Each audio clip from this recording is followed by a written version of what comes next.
What's going on YouTube? This is Kevin here, and I'm here with a video review for the Wicked Tour on-ear headphones. So to start off, this is, as you guys may already be able to see, they are some interesting looking headphones. I'm going to say that just for now.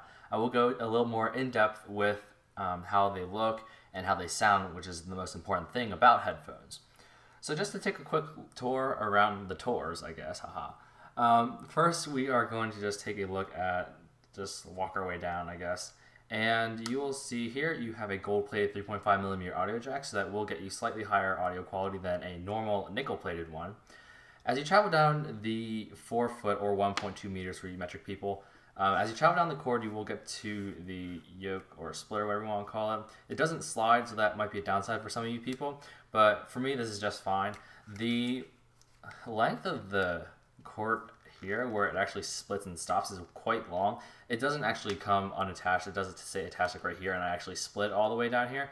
But the fact that you can't move this, and it is quite long, as you can see, it does get a little annoying at times. When you come into the actual headphones themselves, you have these DJ style turning cups. I'm actually calling them the wrong way. This is the right and this is the left.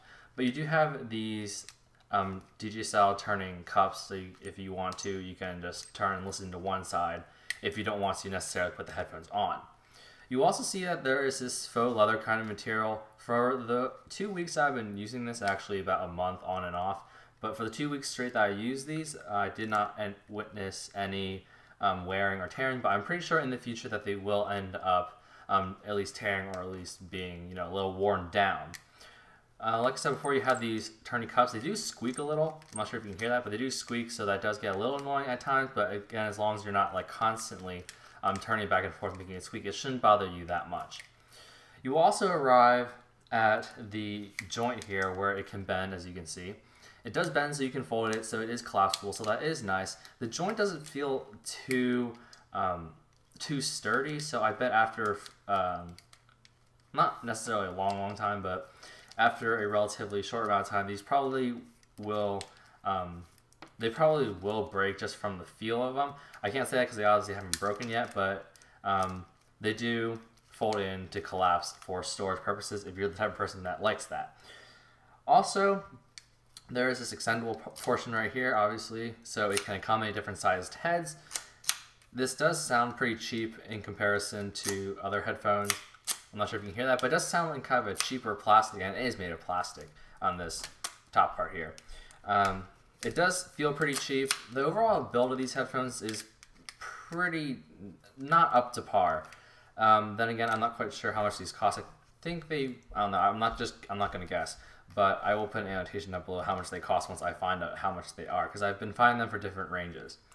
You will arrive at the top of the headband that has just some random graphics, I guess, on the top, and it has this joint, if you can see that. And this is also to help store your headphones. So how do you store them is you pull one side out, at least this is the way I found best, fold the other side in, fold it so the top joint here is bent like that, and then bend this cup in, and that's pretty much how I fold them up when I store them. Now the picture on the website just basically shows them looking like this, where they have just one side, I guess on this way, they have just one side bent and the other side like that, which personally isn't really storage efficient. I don't know, it just doesn't work.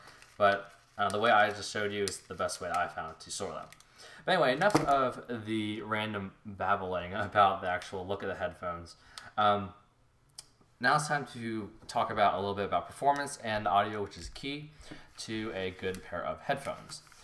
Now, I'm trying not to be mean or totally cruel about this, but these headphones are pretty bad, and let me tell you why. So, a lot of people think that just because they have this kind of look, headphones, that they automatically sound great. And me being me, I kind of thought the same thing as well. Also, I kind of thought they looked a little cool. You might disagree, but this design did kind of catch my eye a little bit, so I wanted to try them out to see if they, sounded as good as they look, at least in my opinion. Turns out I was pretty disappointed with the sound quality, and there are a lot of things that are pretty bad about this. When you put these on your head, they do feel comfortable because they have these faux leather things, which aren't the most comfortable, but they are pretty comfortable. You also have this soft cushion up here at the top. I'm not sure if you can see it, but it is quite comfortable in terms of just putting it on your head. The sound, however, is not good. And pretty much every single part of the music that you listen to, there are mainly three that I like to think of.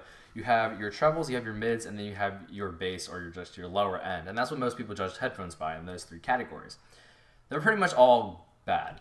And let's start off with the bass. A lot of people like bass, and these are bass-heavy headphones, I will say that. So if you are the person that enjoys bass, like me, I listen to drum and bass music quite a bit, you will find that it does a pretty decent job, and that's kind of stretching it.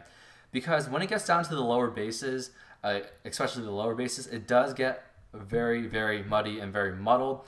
The sound definition isn't as clear, it's not as crisp as some other headphones that I've tried on, but you will notice that this sounds weird, but the higher bass, it does sound pretty decent for that, but the lower bass, it just kind of just mumbles and jumbles together. You can't really define sounds very well. It just kind of mixes together, and it just doesn't sound good on the bass end if it's something extremely bass heavy. Also, if you have something that has some pretty heavy bass, whether it be drums or just bass guitar, in the background of a normal song where you have trebles like voices and vocals and maybe a lead guitar, the bass will definitely drown out the sound of the other tracks. And excuse me, that's obviously a bad thing. You want a nice balance between bass and your trebles and your mids. Even though these are bass heavy headphones, they do kind of seem overpowering in terms of the bass sound. Now for the trebles, they sound pretty, I'm not sure if this is the right word, but they sound shallow. They sound like they're missing a dimension. It sounds like someone just took the track and then they just like took a slice off the top. It sounds like there's missing a key part that makes it sound nice, rich, and full. And I know those are kind of maybe strange words to describe how trebles and vocals should sound, but you guys should know that vocals should sound nice, clear, and crisp. You should be able to hear all the words, and you should be able to hear many aspects and make the sound obviously good. These headphones don't really do that very well. They, like I said, they sound kind of tinny, they sound a little bit cheap, and I don't know, the trebles just aren't really that good. However, I did notice that if you turn up your treble booster on your EQ on something like maybe your iPod or your just your computer in general or any other sound source, the trebles will sound a little bit better, but they still won't sound fantastic. And that being said, the trebles are pretty bad, as much as I hate to say that anything's bad. But the mids are kind of the same way. I think these are kind of where the headphones are, as strange as it is, they might sound a little better than the trebles. You may disagree if you have these headphones, but I think that overall the sound is just bad. And everything sounds, the higher end of the sound spectrum sounds pretty shallow, but the bass is extremely overpowering. There is one strange thing that I noticed about these headphones. If you listen to something that has just vocals and maybe a softer guitar in the back, like maybe you have, I don't know, I want to think country music kind of, where you have just the vocals and then you have maybe a piano in the background, or maybe just a guitar or a small combination of the two, where you have very light background music. This is actually, those types of music actually sound really good on this through these pair of headphones. And pretty much that's the only genre, I guess, where I've actually found that these headphones kind of shine. And I don't really want to say they shine either absolutely fantastic at those types of music. It just sounds better than normal. And so with all the things I just said, I really would not recommend these headphones. I apologize to Empire Brands and to the Wicked Tour and this particular type of headphones, but these headphones are not good. They're not, in my mind, they might be worth $5 or $10, but even $10 might be stretching it a little bit. Personally, I don't think they're really worth more than $15 at most. And that's just because they sound pretty bad, and the excuse me, the build quality is not really that great at all. I mean, for the first time I held these, they did feel kind of sturdy, but after I used them, they do feel a little bit looser, and everything just seems to be not so, toughly built as it was the day I got it out of the package. And some of you guys may ask, well, what happens if you try to burn these headphones in? Well, these headphones, I did try burning them for maybe 12 hours, and some of you might say that's not enough. But I have been playing over the course of maybe a month quite a few good hours of music through them at relatively medium to high levels in volume. They didn't really sound any much better. In fact, for some reason, when I first tried on these headphones, I thought they were good, but then as I listened to them more, they started to sound bad. So it kind of had the reverse effect of burning in, where some of the times the drivers need to warm up a little bit or stretch out. These kind of just sound bad in general. They did sound pretty good first, but then they just kind of went down the drain. And so therefore I can't really recommend these headphones. Again, I apologize to Empire Brands and for the Wicked Audio, I guess, a branch of Empire Brands, but these headphones are not good. I would not get them. Maybe if you do like the style of these ear cups, which are these DJ style, and then they have this nice, interesting plastic look to them. They are plastic, so you might not like that. But depending on whether or not you think this is worth however much it's worth, again, I don't really think that it's worth much more than $15. And even if it is, they do charge $15 for it, I probably could. Actually, I can guarantee that you can find better headphones for a lot better headphones for not exactly $15 if that's what they priced it at, but a little more money can get you significantly better sounding headphones. And I should also mention, just to mention this, that these headphones don't just come in this black and gold color. They also come in this blue and red scheme, which I'm not a particular fan of. But basically, take everything that's black here, replace it with red, and turn this into a tealish turquoise blue. That's the other style, the other color that they have.